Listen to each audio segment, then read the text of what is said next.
Id-deputat u l-kap de facto nazzjonalista Carol Aquilina attakka lill-Speaker Angelo Farrugia ftit ħin wara li ngħata ruling fuq talba tiegħu stess, iżda l-konklużjoni ma kienx kif xtaqu. Fid-dibattitu dwar l-emendi kostituzzjonali imresqin mill-Gvern favur tisħiħ tas-sistema ġudizzjarja li kompla eżatt wara ir-ruling, Aquilina reġa' attakka lil Farrugia u indika li hu biss pupazz fidejn il-Gvern u qal li l-ogħla istituzzjoni, jiġifieri il-Parlament, u maħkum mill-Gvern b'enfasi fuq il-kliem minn rasu sa saqajh.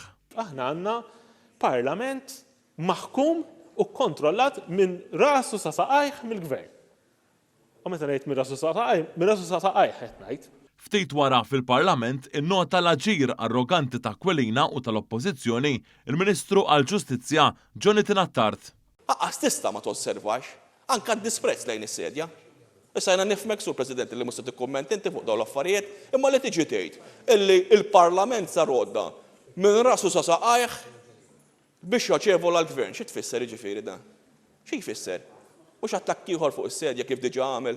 Il-Ministru Attard sostna li din il-mozzjoni se terġa' twaqqa' il-maskra tal-Oppożizzjoni Nazzjonalista e kif trid tiddikjara il-pożizzjoni se tieħu għal kull klawżola.